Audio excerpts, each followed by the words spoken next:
은혜를 사모하는 마음으로 새벽 제단에 찾아 나오신 여러분들을 환영하고 축복합니다. 저는 캔자스 한인중앙연합감리교회를 섬기고 있는 송명철 목사입니다. 오늘도 하나님이 예배하신 은혜가 여러분과 또 우리 모두 삶 가운데에 함께 하시기를 간절히 소망합니다. 기도하겠습니다. 사랑의 하나님, 이 새벽을 깨워주시고 저희를 은혜의 자리에 인도하시니 감사합니다. 제일 첫 시간을 주님께 드리고 주님의 음성 듣기를 원합니다. 오늘도 우리에게 말씀하여 주셔서 갈 바를 알지 못하며 나아가는 우리들의 인생 가운데 하나님 등불이 되어주시고 하나님이 인도하시는 이 길을 따라 오늘도 믿음으로 승리할 수 있는 저희들의 삶이 되게 하여 주시옵소서. 진리 가운데로 인도하실 우리 주님을 찬양하며 거룩하신 예수 그리스도의 이름으로 기도드리옵나이다. 아멘. 하나님께서 오늘 우리에게 주신 말씀은 창세기 50장 15절에서 26절까지 말씀이 되겠습니다. 제가 읽도록 하겠습니다. 요셉의 형제들이 그들의 아버지가 죽었음을 보고 말하되 요셉이 혹시 우리를 미워하여 우리가 그에게 행한 모든 악을 다 갚지나 아니할까 하고 요셉에게 말을 전하여 이르되 당신의 아버지가 돌아가시기 전에 명령하여 이르시기를 너희는 이같이 요셉에게 이르라. 내 형들이 내게 악을 행하였을지라도 이제 바라건대 그들의 허물과 죄를 용서하라 하셨나니 당신 아버지의 하나님의 종들인 우리 죄를 이제 용서하소서 하매 요셉이 그들이 그에게 하는 말을 들을 때에 울었더라. 그의 형들이 또 친히 와서 요셉의 앞에 엎드려 이르되 우리는 당신의 종들이니이다. 요셉이 그들에게 이르되 두려워하지 마소서. 내가 하나님을 대신하리이까. 당신들은 나를 해하려 하였으나 하나님은 그것을 선으로 바꾸사 오늘과 같이 많은 백성의 생명을 구원하게 하시려 하셨나니 당신들은 두려워하지 마소서. 내가 당신들과 당신들의 자녀를 기르리이다 하고 그들을 간곡한 말로 위로하였더라. 요셉이 그의 아버지의 가족과 함께 애굽에 거주하여 110세를 살며 에브라임의 자손 3대를 보았으며 므낫세의 아들 마길의 아들들도 요셉의 스라에서 양육되었더라. 요셉이 그의 형제들에게 이르되 나는 죽을 것이나 하나님이 당신들을 돌보시고 당신들을 이 땅에서 인도하여 내사 아브라함과 이삭과 야곱에게 맹세하신 땅에 이르게 하시리라 하고 요셉이 또 이스라엘 자손에게 맹세시켜 이르기를 하나님이 반드시 당신들을 돌보시리니 당신들은 여기서 내 해골을 메고 올라가겠다 하라 하였더라. 요셉이 110세의 죽음에 그들이 그의 몸에 향재료를 넣고 애굽에서 입관하였더라. 아멘. 오늘은 믿음의 사람을 곁에 두라는 제목을 가지고 하나님의 말씀 전하도록 하겠습니다. 우리가 사랑을 받게 될 때 가만히 지켜보면 서로의 반응들이 다 다르다는 것을 볼 수가 있습니다. 하나님이 우리를 사랑하신다 하면 아멘 하고 받아들이는 사람이 있는가 하면 하나님이 나를 사랑하신다 했을 때 그걸 믿지 못하는 사람들도 있고 또 이미 아멘 했다가도 내일이 되면 하나님 정말 나를 사랑하시나? 지금도 나를 사랑하시는 게 맞나? 이렇게 의심하면서 질문을 던지는 경우도 많이 있습니다. 우리 주변에도 보면 끊임없이 내가 받은 사랑을 이렇게 확인하려고 하는 사람들이 있지 않습니까? 그런 경우가 있다는 것이죠. 이렇게 왜 우리는 사랑을 하고 또 사랑을 받을 때 이렇게 다른 반응들을 하게 될까요? 이유가 있습니다. 우리가 모두 자기 수준에서 사랑하고 있기 때문에 그렇습니다. 자기 수준에서 사랑하고 있기 때문이다. 우리가 성숙하면 마땅히 성숙한 사랑을 하지 않겠습니까? 우리가 성숙하지 않으니까, 못하니까 어쩌면 성숙하지 못한 미숙한 사랑들을 하게 되는 것이죠. 내 수준만큼 사실은 사랑하고 또 반응할 수 있게 되는 것입니다. 그래서 내가 사랑하고 있는 이 사랑을 좀 들여다보면 사실은 내 수준을 발견할 수가 있습니다. 내 현재 상태가 어떠한가를 알 수가 있게 되는 것이죠. 오늘 본문에서 요셉의 형제들이 사랑하는 모습을 보면 요셉의 형제들이 어떤 내면을 가지고 있는가, 그들의 상태는 어떤가를 우리가 알 수 있다는 것입니다. 오늘 15절 말씀을 제가 읽겠습니다. 요셉의 형제들이 그들의 아버지가 죽었음을 보고 말하되 요셉이 혹시 우리를 미워하여 우리가 그에게 행한 모든 악을 다 갚지나 아니할까 하고, 요셉이 혹시나 우리를 미워하지 않을까, 지금 그런 염려에 휩싸여 있지 않습니까? 아버지가 죽고 난 후에 요셉의 형제들이 애굽의 총리가 된 요셉으로부터 엄청난 사랑, 엄청난 보살핌을 받았습니다. 흉년의 땅에 머물러 있다가 곡식이 풍성한 애굽에 특별히 요셉으로 인하여서 그들이 무일푼으로 정말 많은 것들을 누리고 또 많은 좋은 곳에서 그들이 머물 곳을 얻어 살게 되지 않습니까? 그 형제들이 끊임없이 그 사랑을 받고 있음에도 불구하고 어떻게 하죠? 나를 사랑해주는, 나를 보살펴주는 요셉을 믿지를 못합니다. 계속 그 사랑을 의심하게 되는 것입니다. 요셉이 흉년 중에 우리를 지켜주는 이유가 아버지 때문이 아니었을까? 아버지가 이제 돌아가셨으니까 혹시나 우리에게 해코지하지 않을까? 오히려 보복하려고 우리를 가만두지 않을지도 몰라. 뭐 그런 의심과 그런 걱정들을 누가 시키지도 않았는데 하고 있는 것이죠. 요셉은 형제들을 사랑하고 있는데 형제들은 끊임없이 요셉의 사랑을 의심하고 있습니다. 이미 애굽에서 17년 동안 무탈하게 잘 지내왔음에도 불구하고 여전히 두려워하고 여전히 믿지 못하는 것을 우리가 보게 됩니다. 여러분, 왜 사랑을 받고 있는데도요 이렇게 잘 믿지 못하고 오히려 두려워하는 모습을 보일까요? 오늘 본문을 통해서 두 가지 정도 이유를 발견할 수가 있습니다. 첫째는 무엇인가 하면 부모로부터 온전한 사랑을 그들이 받아본 적이 없기 때문에 그렇다는 것입니다. 오늘 16절, 17절 말씀을 제가 읽어드릴 텐데요. 요셉에게 말을 전하여 이르되 당신의 아버지가 돌아가시기 전에 명령하여 이르시기를 너희는 이같이 요셉에게 이르라 내 형들이 내게 악을 행하였을지라도 이제 바라건대 그들의 허물과 죄를 용서하라 하셨나니 당신 아버지의 하나님의 종들인 우리 죄를 이제 용서하소서 하매 요셉이 그들이 그에게 하는 말을 들을 때에 울었더라. 이렇게 기록하고 있습니다. 여러분, 형제들이 자신의 아버지 야곱을 부를 때 어떻게 부르죠? 오늘 본문 말씀에 우리의 아버지다라고 말하지 않고 나의 아버지라고 말하지도 않고요.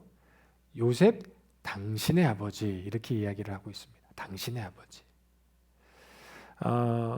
요셉 너의 아버지이지 사실 아버지는 한 번도 나에게 진짜 내 아버지이진 않았다. 그런 여러분 말투인 것이죠. 여러분, 요셉의 형제들은요 어렸을 때부터 줄곧 편애를 받고 자라왔습니다. 나이가 들어서도 여전히 편애, 이렇게 표현할 수 있을까요? 시달렸습니다. 요셉을 아끼는 아버지, 요셉이 애굽에 팔려 나가고 난 후에, 요셉이 사라지고 난 후에도 여전히 라헬의 자녀였던 베냐민을 사랑하고 극진히 아끼는 아버지, 그 모습을 노년에서도 우리가 발견할 수가 있습니다. 그의 자녀들은요 어쩌면 단 한 번도 아버지로부터 참된 사랑, 온전한 사랑을 경험해보지 못했을지도 모른다라고 하는 것이죠.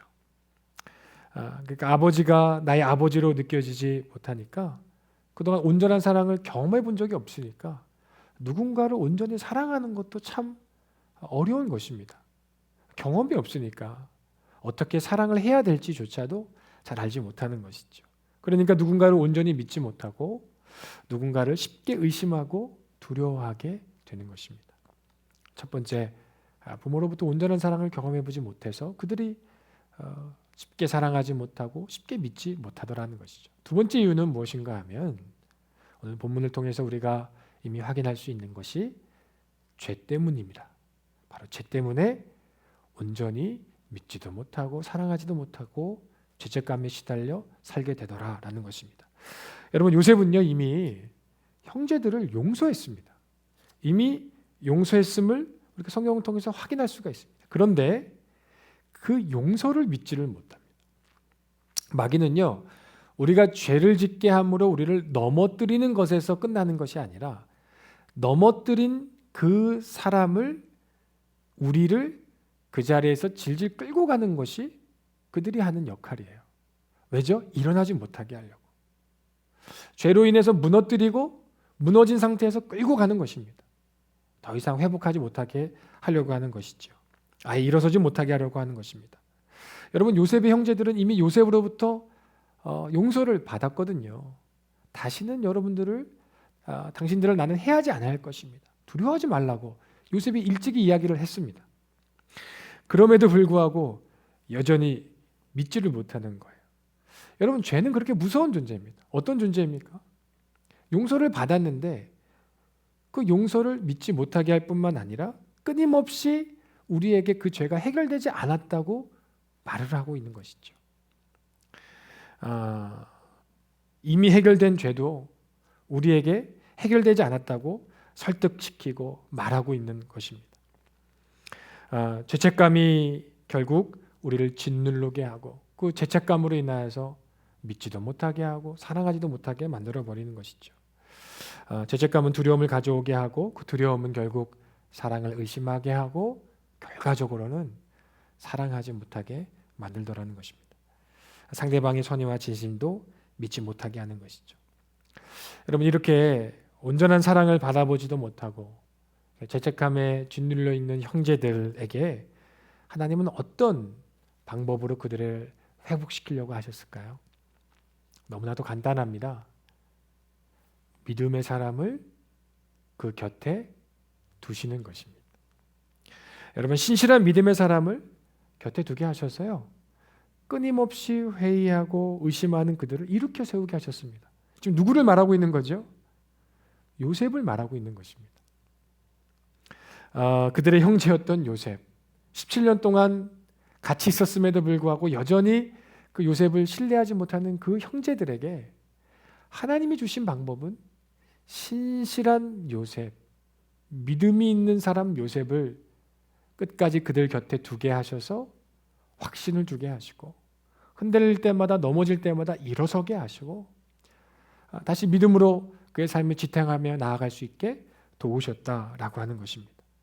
하나님이 직접 그 사람을 만나서 도와주실 수 있지 않겠습니까? 근데 하나님이 하시는 많은 경우를 보면 하나님이 당신의 신실한 사람들을 보내셔서 그 사람을 통해서 일하시더라라고 하는 것이죠. 오늘 19절 말씀도 보니까 이렇게 이야기를 하고 있습니다. 요셉이 그들에게 이르되 두려워하지 마소서 내가 하나님을 대신하리이까. 두려워하지 말라. 20절 당신들은 나를 해하려 하였으나 하나님은 그것을 선으로 바꾸사 오늘과 같이 많은 백성의 생명을 구원하게 하시려 하셨나니 당신들은 두려워하지 마소서 내가 당신들과 당신들의 자녀를 기르리이다 하고 그들을 간곡한 말로 위로하였더라. 하나님이 직접 두려워하지 말라 말씀하신 게 아니었고요. 하나님을 믿는 신실한 요셉을 통해서 두려워하지 말라 확신을 주고 또 그들을 간곡하게 위로하셨다 기록하고 있습니다. 여러분, 적용을 해볼까요? 여러분들의 눈을 들어서 여러분들이 머물고 있는 공동체를 둘러보십시오.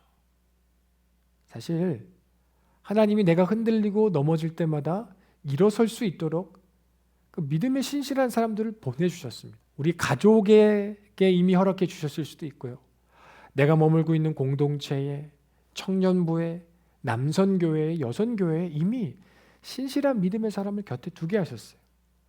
내가 때로는 피하기도 하고 멀리하기도 하지만 여전히 믿음의 사람들을 곁에 두게 하셔서 우리가 넘어지고 쓰러질 때마다 확신을 주고 격려해주고 위로해줄 수 있는, 때로는 그게 목사님일 수도 있고요.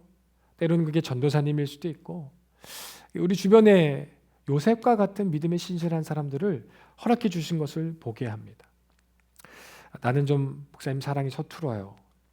잘 믿다가도 죄책감에 잘 시달리고 쉽게 의심이 찾아들고 여러분 그렇게 느끼는 분들이 있다면 여러분들의 곁에 믿음의 지체들을 두십시오.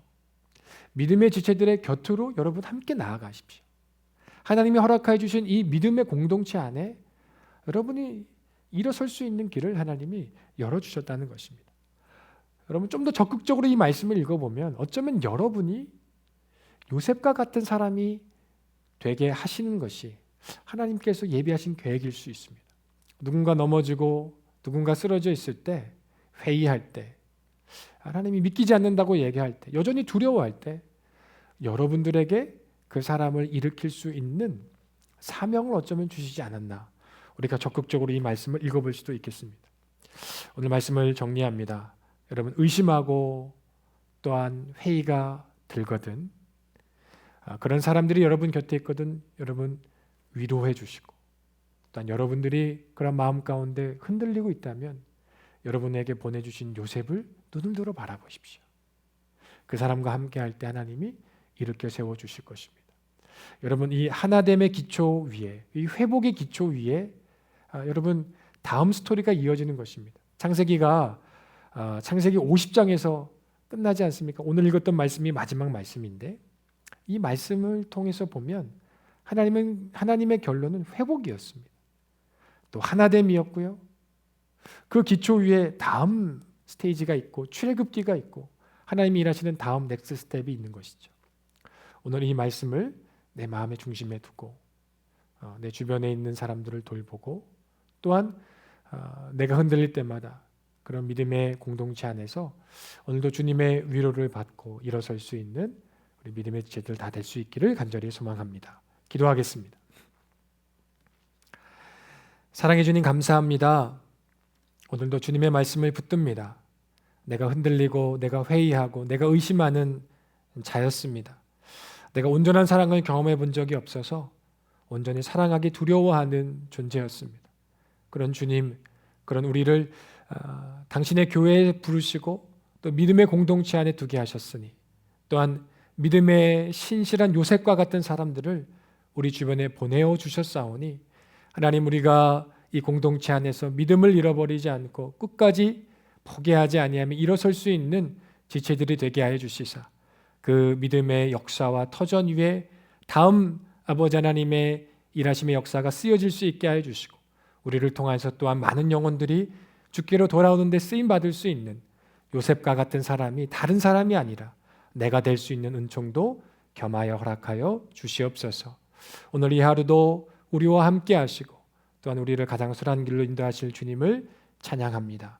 거룩하신 예수 그리스도의 이름으로 감사드리며 기도드리옵나이다. 아멘.